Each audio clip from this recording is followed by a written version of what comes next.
నమస్తే అండి. మన విశాఖపట్నం ఎంపీ శ్రీ భరత్ గారు చిన్న చిన్న వీడియోలు తన సోషల్ మీడియాలో పెట్టారు. ఒక 5 వీడియోలు. Myth 1, myth 2, myth 3, myth 4, myth 5 అని. వాటికి కొద్దిగా క్లారిఫికేషన్స్ ఇద్దామనే ఉద్దేశంతో, ఎందుకంటే మాటికి చెప్పడం ఎందుకు, ప్రెస్ మీట్ పెట్టి చెప్పాం కదా అంటే, మళ్ళీ ఆయన ప్రెస్ మీట్ పెట్టి చెప్పారు కదండి అని కొంతమంది అడిగారు. ముఖ్యంగా మళ్ళీ నేను పర్యావరణం సైడ్ నుంచే ముందుకు వస్తాను. ఎందుకంటే ఆయన ఇంకేటో మొదలు పెట్టారు, కానీ పర్యావరణం ఒకటి చాలా ఇంపార్టెంట్. ఆయన చెప్పింది పర్యావరణ అనుమతులు అన్నీ వచ్చేసాయి. సో పర్యావరణ అనుమతులు తీసుకున్న తర్వాత కూడా పర్యావరణ అనుమతులు రాలేదని పర్యావరణ వ్యక్తులు చెప్పడం కరెక్ట్ కాదు. ఏప్రిల్ 18న ఒక పర్యావరణ అనుమతి వస్తే జూన్ 10వ తారీఖునే రెండో పర్యావరణ అనుమతి వచ్చిందని చెప్పారు. అది కూడా పర్యావరణ ప్రభావ అంచనాలు వేసి ఈఐఏ వేసి ఎన్విరాన్మెంట్ ఇంపాక్ట్ అసెస్మెంట్ చేసి అనుమతులు ఇచ్చారని. లేదండి ఎంపీ గారు, మీకు తెలియదేమో, మీరు తీసుకున్న అనుమతులు కేవలం భవన నిర్మాణాలకి, డేటా సెంటర్ నిర్మాణానికి కాదు. డేటా సెంటర్ నిర్మాణానికని మీరు పెట్టలేదు, భవన నిర్మాణానికని పెట్టి ఒక ప్రైవేట్ కంపెనీ, అది కూడా ఒక 1 GW తీసుకెళ్లి 3 ముక్కలు చేసి 3 డిఫరెంట్ కంపెనీలకు ఇస్తున్నట్టు వేరు పేర్లు పెట్టి చేశారు. అది చల్లదండి. ఎందుకంటే సుప్రీంకోర్టు జడ్జిమెంట్లు ఉన్నాయి. ఒక ప్రమోటరు ఒక ఇండస్ట్రీని 3 ముక్కలు చేసినా సరే ఎన్విరాన్మెంట్ ఇంపాక్ట్ అసెస్మెంట్ విషయానికి వస్తే 3 కలిపి చేయాలని. అదే ఒక ప్రాంతంలో 2-3 డిఫరెంట్ ప్రమోటర్స్ కూడా, వేరు ప్రమోటర్స్ కూడా వచ్చి ఇండస్ట్రీ పెట్టేటప్పుడు ఆ ఉమ్మడి 3 పరిశ్రమలు 4 పరిశ్రమల వల్ల ఆ ప్రాంతానికి వచ్చే నష్టం ఏంటి అనేది అంచనా వేయమని సుప్రీంకోర్టు తీర్పులు ఉన్నాయి. కాబట్టి మీరు చదవండి. మీకు ఎన్విరాన్మెంట్ క్లియరెన్స్ లేదు, డేటా సెంటర్కి ఎన్విరాన్మెంట్ క్లియరెన్స్ లేదు. ఇది బొలిశెట్టి సత్యనారాయణగా ఒక పర్యావరణవేత్తగా నేను చెప్పింది. అక్కడ డేటా సెంటర్ బిల్డింగ్లు కట్టుకోవడానికి కేవలం భవనాలకు మాత్రం పర్మిషన్ తీసుకున్నారు, డేటా సెంటర్లకు కాదు, ఆపరేషన్ కాదు. ఓకే, మీకు తెలియకపోతే తెలుసుకోండి. రెండోది, కొన్ని చెట్లు నరుకుతున్నాం, దానికి మేము లోకల్గా అనుమతులు తీసుకున్నామని. మీకు వాల్టా యాక్ట్ 2002 ప్రకారంగా అనుమతులు తీసుకున్నారా లేదా అనేది ఇంపార్టెంట్. ఇంకొకటి ఏమంటే, అత్త సొమ్ము అల్లుడు దారి వేసాడు అన్నట్టు సింహాచలం దేవస్థానం భూములు ప్రభుత్వం ఎలాగ ఇస్తుందండి? ప్రభుత్వానికి ఇవ్వమని ఆదేశాలు మన మంత్రులు, ముఖ్యమంత్రి గారు కానీ కేబినెట్ కానీ ఎలాగ ఇస్తుందండి? నాకు వచ్చిన ఇన్ఫర్మేషన్ ఏంటంటే, హడావిడి చేసి ప్రెషరైజ్ చేసి ఏదోలా చేద్దాం అనుకుంటున్నారు, కానీ సుప్రీంకోర్టు సెటిల్ జడ్జిమెంట్స్ ఉన్నాయండి దీని మీద. దేవస్థానం భూములు రిలీజియస్ పర్పస్ కాకుండా వేరే పర్పస్కి అయితే కేవలం ఆక్షన్ మాత్రమే చెయ్యాలి. అవి ప్రభుత్వ భూములు కాదు, దానాలు ధర్మాలు చేయడానికి. కాబట్టి అక్కడ ఎట్టి పరిస్థితుల్లో 1% అవకాశం కూడా మీకు లేదు పెట్టడానికి. రెండోది, మీరే ఇంకొక వీడియోలో చెప్తున్నారు ఒక 300 మీటర్ల వరకు ఉండొచ్చు, అక్కడ తగ్గిపోద్ది తర్వాత అని. మరి 120 మీటర్ల ముడిసరిలో ఒక 120 మీటర్ల దూరంలో ఎలా పెడతారండి? అది 300 మీటర్ల వరకు వేడి వస్తుందని మీరే చెప్తున్నారు కదా. సో ఇటువంటివి చాలా ఉన్నాయండి. బేసిక్ ఏంటంటే, అది కొండవాళ్ళ ప్రాంతం, డీమ్డ్ ఫారెస్ట్, మోర్ దాన్ 50% చెట్లతో కవర్ అయ్యి ఉంటే, మోర్ దాన్ 10% ఉంటేనే డీమ్డ్ ఫారెస్ట్ అన్నారు. అది మోర్ దాన్ 58, మోర్ దాన్ 80% చెట్లతో ఉంది. మేము అన్ని శాటిలైట్ మ్యాప్స్ తీసి పెట్టుకున్నాం. మీరు ఇవాళ సడన్గా రాత్రి నరికేసినా కూడా మళ్ళీ వాటిని రిస్టోర్ చేస్తాం. ఎందుకంటే ఇదివరకు అదే పని జరిగింది జగన్మోహన్ రెడ్డి గారి టైంలో కాకినాడ మడడవుల విషయంలో. కాబట్టి మీ దగ్గర భవన నిర్మాణ అనుమతులే తప్ప డేటా సెంటర్కి అనుమతులు లేవు. నెక్స్ట్, మనం స్పీడ్ ఆఫ్ డూయింగ్ చేస్తే తప్ప మిగతా వాళ్ళు నెమ్మదిగలుగుతున్నారు, మనం జోరుగా చేస్తే తప్ప ప్రభుత్వం జోరుగా పనిచేయడం కూడా నేరం అంటే కాదండి. Speed of doing business is very good, but you must follow the acts. చట్టాలనే ఫాలో అవుతూ చట్ట ప్రకారంగా బిజినెస్ చేయాలి. కానీ ఈజ్ ఆఫ్ డూయింగ్ బిజినెస్ అంటే చట్టాలను తీసేసి తొంగలో తొక్కేసి, మనం కబ్జా చేసేసినట్టు భూములు కబ్జా చేసేసి గవర్నమెంట్ నుంచి జీవోలు తెచ్చేసుకొని దానికి అది వేరే సబ్జెక్ట్ అనుకోండి. ఇది భూ కబ్జా కాదండి. బేసిక్ ఏంటంటే, మనం చట్టాలను తొంగలో తొక్కకూడదు. Ease of doing business is not a licence to destroy the forest or environment or ecology. అది గుర్తుపెట్టుకోండి. చట్టాలని చేతుల్లో తీసుకోవడానికి కూడా కుదరదు. అలాగే మీరు చెప్పారు లైట్ ఫైటర్ జెట్ 36 రోజుల్లో శంకుస్థాపన చేయాలి, మంచిది. మీరు ఏదైనా చేయండి. మీరు పర్యావరణ ప్రభావం అంచనా అనుమతి కూడా అక్కర్లేదు. అసలు ఎక్కడ పెట్టకూడదు, ఎక్కడ పెట్టాలన్నది ఉంది. అవి చూడండి. అవి చూడకుండా ఈ దేవస్థానం భూములు, ప్రతి రిజర్వాయర్ ప్రాంతంలో, కంబాలకొండ ప్రాంతంలో, ఇంకో చుక్కలకొండ ప్రాంతంలో, ఇవన్నీ కరెక్ట్ కాదు.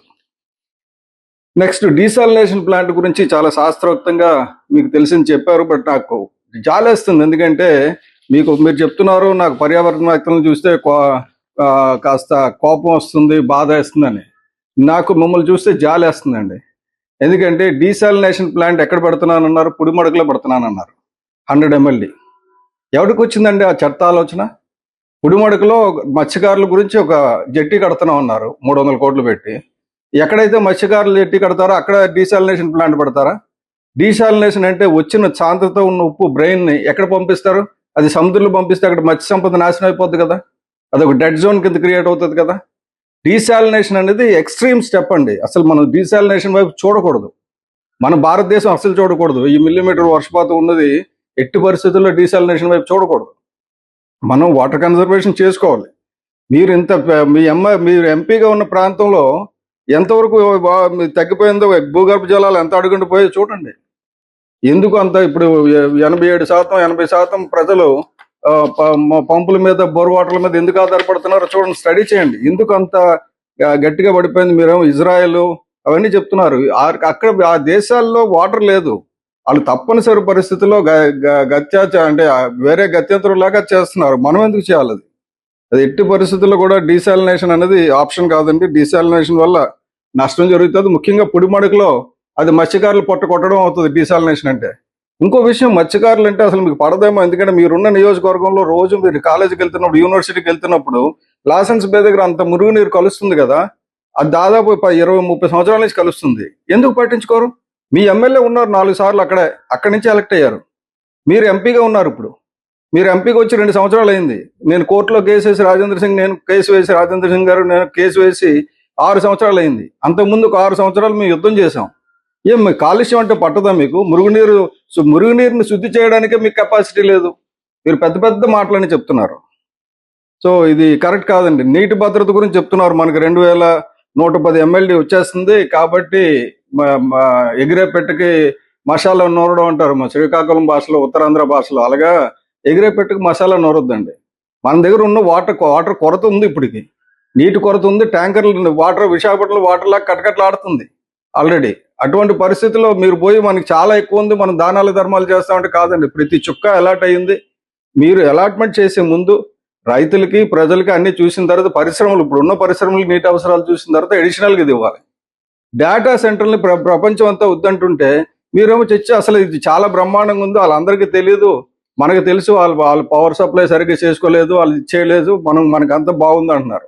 వీళ్ళు ఒకసారి అమెరికాకి వెళ్ళి చెప్పండి ఎందుకు డేటా సెంటర్లు మీరు వద్దన్నారని. ఒకసారి మీరు వర్జీనియాకో రాకపోతే న్యూయార్క్ వెళ్ళి 20 మెగావాట్స్ డేటా సెంటర్ పెట్టనివ్వడం లేదు అక్కడ అమెరికాలో. మీరు ఇక్కడ వచ్చి 1000 మెగావాట్లు కాదు, 6000 మెగావాట్లు మన లోకేష్ బాబు గారు చెప్తున్నారు 6000 మెగావాట్లు ఇచ్చేస్తాం. ఎక్కడి నుంచి ఇస్తారు? ఎలా పెడతారు? దాని తల పర్యవసానాలు చూస్తున్నారా? ఓన్లీ పెట్టుబడులు చూస్తారా? అంటే విశాఖపట్నం నాశనం అయిపోయిన పర్లేదు, ఉత్తరాంధ్ర నాశనం అయిపోయిన పర్లేదు, మనకు పెట్టుబడులు వస్తే చాలు, అందులో మనకు వాటాలు వస్తే చాలు, ఇంతేనా? అంతకుమించి కేవలం ఉందా? ఎందుకంటే ఇది కరెక్ట్ కాదండి. ఇది చాలా చాలా తప్పు చేస్తున్నారు. మీ పర్యావరణ అనుమతులు లేవు అక్కడ కట్టడానికి, ఎన్విరాన్మెంట్ ఇంపాక్ట్ అసెస్మెంట్ చేయలేదు. నెక్స్ట్ ఇవన్నీ ఉంటే ఎందుకు ఒక రౌండ్ టేబుల్ పెట్టి ముందు ప్రజల్ని చైతన్యవంతులు చేసి, ఇక్కడ ఇంత జాగా ఉంది, మనకి ఇంత నీరు ఉంది, మనకి ఈ ప్రాజెక్టులు వస్తే బాగుంటుంది అంటే ఏ ప్రాజెక్టులు వస్తే బాగుంటుందో చర్చించవచ్చు కదా. డేటా సెంటర్లే ఎందుకు?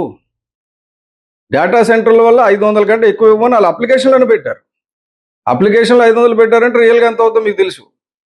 సో 500 పర్మనెంట్ జాబ్స్ ఉంటాయని డేటా సెంటర్ పెడితే మీరు దానికి పోయి మనం మొత్తం పర్యావరణం అంతా నాశనం చేసుకోవాల్సిన అవసరం ఉందా? మనం సెల్ ఫోన్లు వాడుతున్నాం కదా, డేటా లేకుండా అలాగవుతుంది. అందరూ సెల్ ఫోన్లు వాడుతున్నారు. అమెరికాలో ట్రంప్ గారు ఏమన్నారు? మనమేమో మన రిసోర్సెస్, మన ట్యాక్స్ పేయర్స్ మనీ మనం వేస్ట్ చేసుకున్నాం, చాట్ జీపీటీ, చైనా వాళ్ళు బాగుపడుతున్నారు చాట్ జీపీటీ వాడని. మీరు ఏఐ కంపెనీలు పెట్టండి, డేటాను వాడుకోండి. డేటా సెంటర్లు పెట్టాల్సిన అవసరం లేదు మనకి. ఒకవేళ డేటా సెంటర్లు పెట్టాల్సి వస్తే దాని తాలూకా ఇంపాక్ట్ ఏంటో చూసుకొని దాన్ని ఎలాగ మిటిగేట్ చేయాలో ముందే ప్లాన్ చేసి, అలాగే మనుషులు లేని ఏరియాలో, మనుషుల నివాసయోగ్యంగా అంటే నివాస ప్రాంతాలకు ఒక 5 కిలోమీటర్ల దూరంలో, అలాగే చుట్టుపక్కల బయోడైవర్సిటీ దెబ్బతినకుండా ఉన్న ప్రాంతాలు బోర్డు ఉన్నాయి, ఐడెంటిఫై చేసి అక్కడ పెట్టండి. అడావిడిగా బెస్ట్ లేఅవుట్లు ఎక్కడెక్కడ ఉన్నాయో మీ కాలేజీలు సెలెక్ట్ చేసుకున్నట్టు బ్యూటిఫుల్ స్పాట్స్ అన్ని సెలెక్ట్ చేసేసుకొని ఎవరెవరికి దానాలు ధర్మాలు చేయడం కరెక్ట్ కాదండి. అది చాలా తప్పు. ఈ విషయంలో మాత్రం నేను పూర్తిగా విభేదిస్తున్నాను. మీరు చెప్పినవి అన్ని అవాస్తవాలే, ఒక్కటంటే ఒకటి వాస్తవం లేదు. Any place I'm ready to have a debate with you online. Open ప్లాట్ఫామ్లో ఎక్కడైనా డిబేట్ పెట్టండి, మీకు వచ్చిన అనుమతులు చూపించండి, అందులో ఏం తప్పులు ఉన్నాయో చూపిస్తాను, మీకు చెట్లు నరకడానికి మీకు ఎవరు అనుమతించారో చెప్పండి, వాళ్ళకి ఎలాగ అర్హత లేదో చూపిస్తాం. అలాగే సింహాచలం దేవస్థానాలు ఇవ్వడానికి, భూములు ఇవ్వడానికి మీకు ఎందుకు అర్హత లేదో నేను చెప్తాను. మీకు ఎక్కడి నుంచి అర్హత వచ్చిందో మీరు చెప్పండి. అంతేగాని ఇలాగ తప్పుడు ప్రచారాలు చేసుకుని మంచి చక్కటి అమాయకాన్ని ముఖం పెట్టుకొని ఏదో తప్పుడు అబద్ధాలు ప్రచారం చేయకండి ఎంపీ గారు. ఇది మంచిది కాదు, విశాఖపట్నానికి మంచిది కాదు. Thank you.